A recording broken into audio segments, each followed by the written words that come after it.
I will introduce our next speaker, Dr. Burçe Çelik, who is my colleague here at Loughborough, London, and a reader in media and creative industries here at the Institute for Media and Creative Industries. Burçe does research on the geopolitics of communications, authoritarian and capitalist communication systems, the history of communications, women and media from the perspective of the Global South. In approaching communication, Burçe adopts an interdisciplinary, holistic and materialist approach. And her second monograph, titled Communications in Turkey and the Ottoman Empire, has just been published by Illinois University Press. Yay. And this research is an extension of Burçe's previous research on the history of telecommunications in Turkey between the 19th and 21st centuries, funded by the Turkish Science and Technology Association. Burçe is currently working on a comparative and structural analysis. Should I talk about this, Burçe? No, skip over that. Okay. But I will mention that Burçe has received funding from the European Endowment for Democracy for her project entitled Women's Memory and Media in Turkey. And I think she will be speaking to that a bit today. So welcome, Burçe. Thank you. So I'll stick to 15, 16 minutes thing if I read my papers, yeah. I will speak to the theme of gestation and justice by approaching gestation literally and metaphorically with a focus on gestational processes that give birth to justice. I will explore two interconnected yet distinct worlds. We were just, Sophie and I, Victoria, we were speaking about oversharing, so I will overshare. The first being that of my maternal grandmother, encompassing her village, her personal journey, and the wisdom she imparted.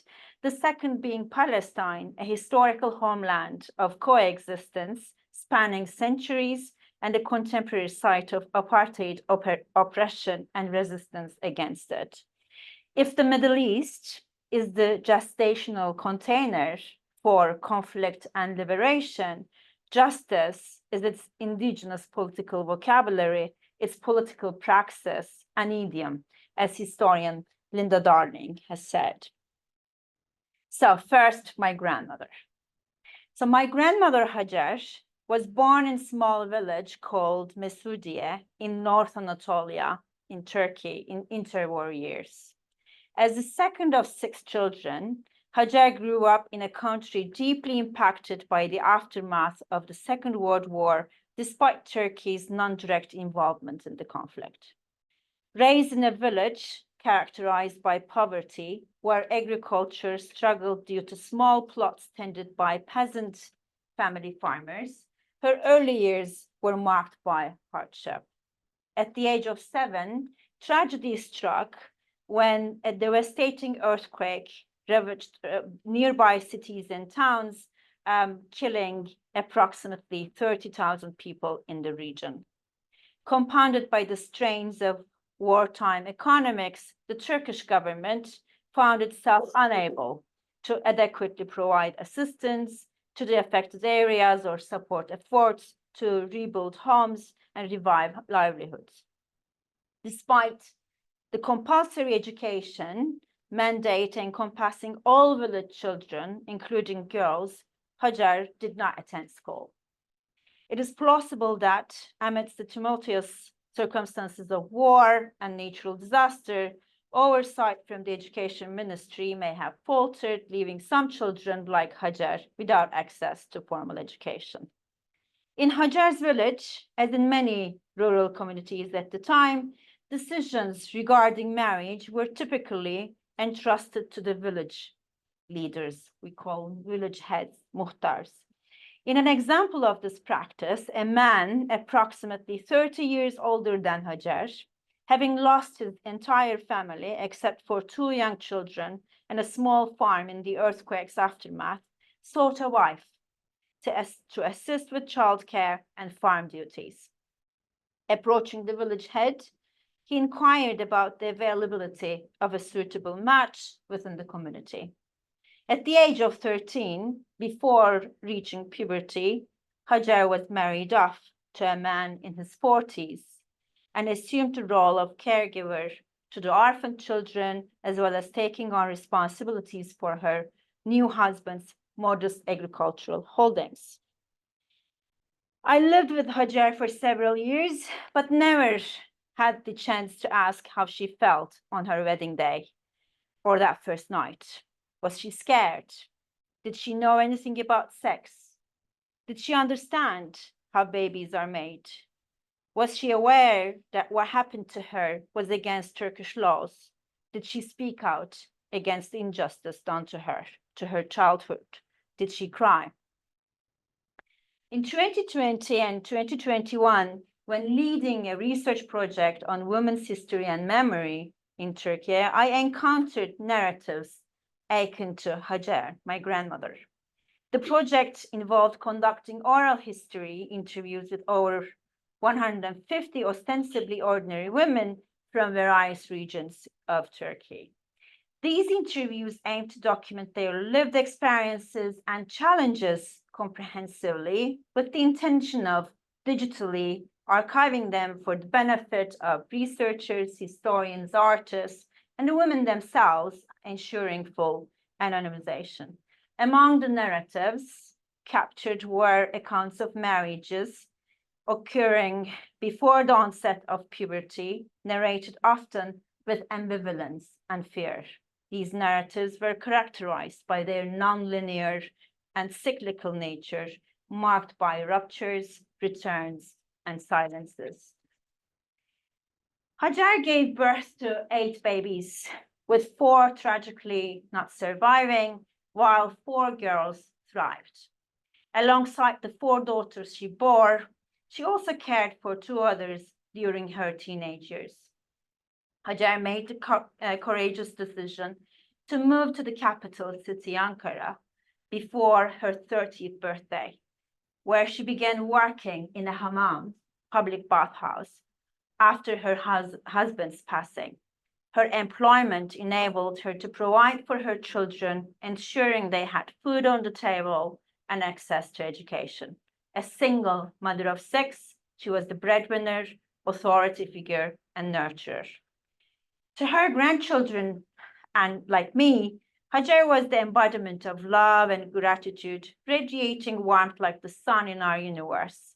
Her humble bungalow in the shanty town echoed with the sound of laughter, often sparked by her humorous imitations of neighbors or relatives. Yet amidst the light-hearted moments, her home was also space for profound and emotional conversations.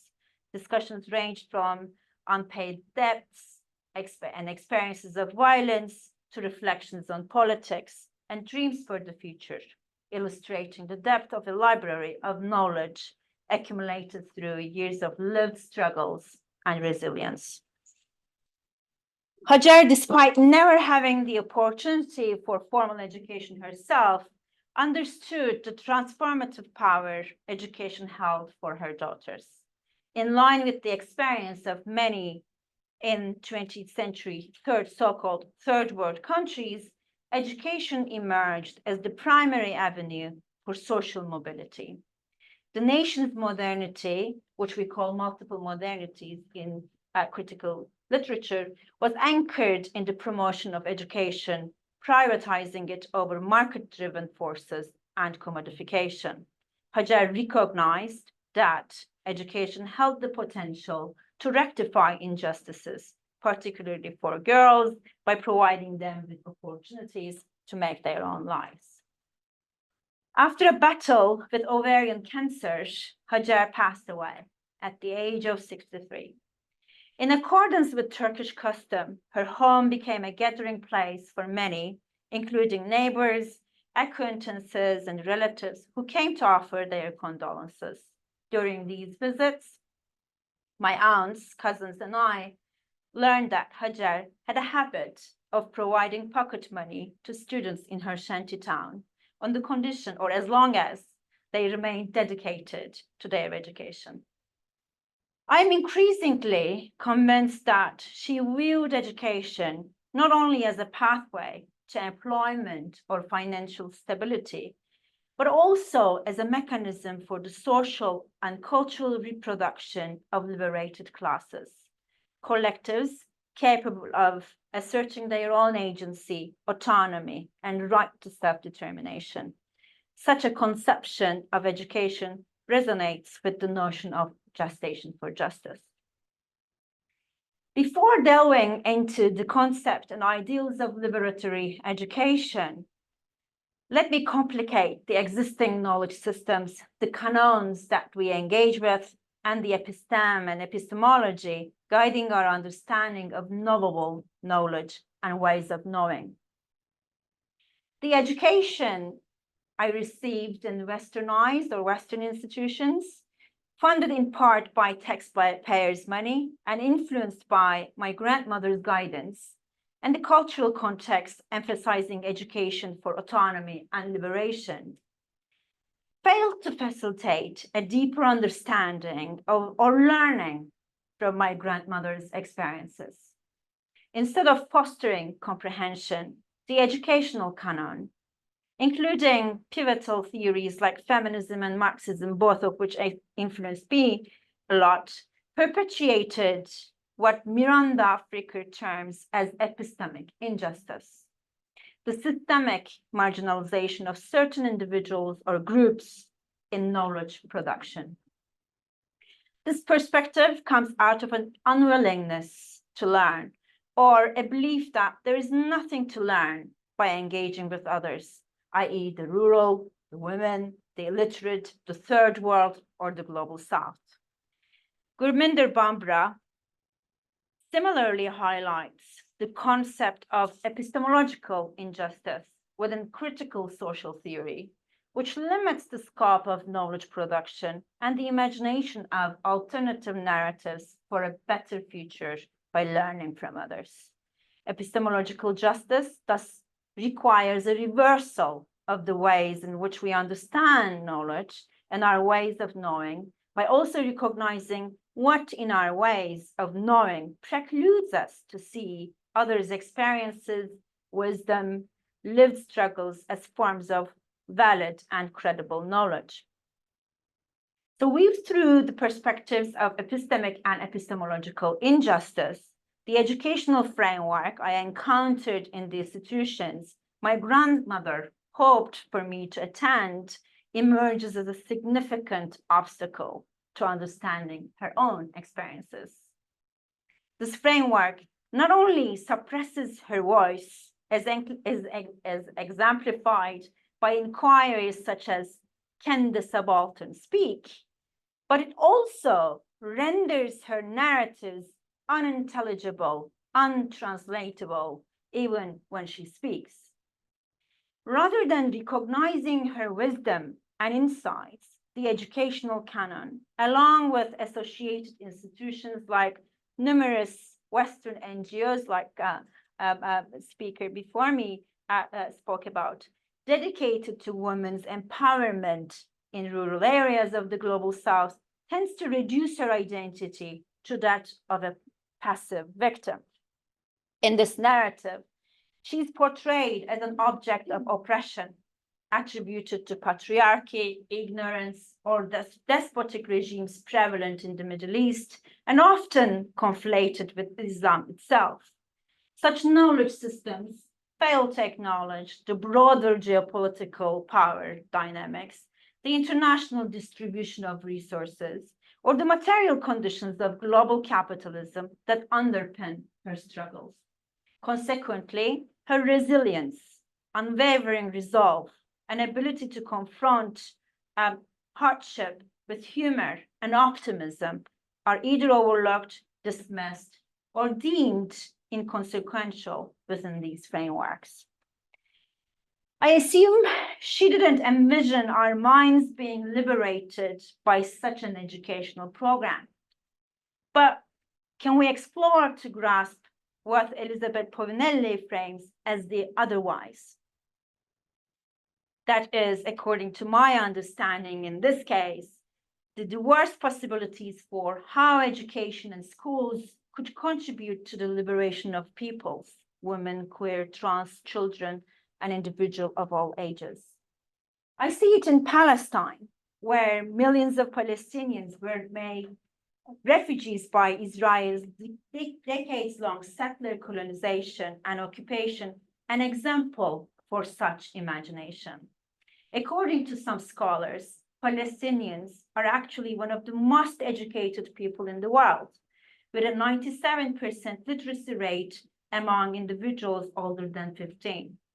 In the face of policies described by activist scholars as colosticide, the deliberate destruction of a people's educational life, knowledge systems, and plundering of material culture and cultural heritage, the people of Palestine consider education as fundamental to the right to self-determination and resistance against ongoing colonization and violence.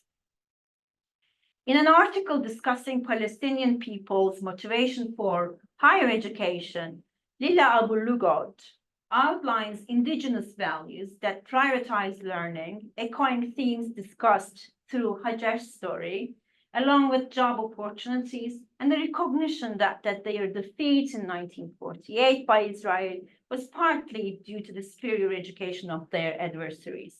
Others also stress the significance of education for Palestinians as a source of hope, which we spoke about a lot today, an integral part of the struggle for a dignified life. By bridging formal and non-formal education with the preservation of cultural heritage, local epistemologies, and the accumulation of knowledge amassed through years of resistance and struggle, Palestinians try to safeguard against the policies and politics aimed at erasing the past, knowledge, and memory. Today, 15th of May, marks the anniversary of Nakba, the catastrophe.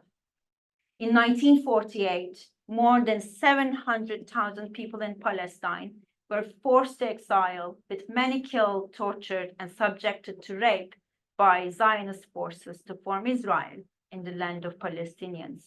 After 76 years, during the current war, all universities and schools in Gaza were demolished, and teachers, scientists, and researchers were killed by Israeli forces. If schools could be nurtured as wombs for liberation, autonomy, and collective struggles for justice, what actions can we take in solidarity with whose lives, lands, and educational institutions have been taken from them? Thank you.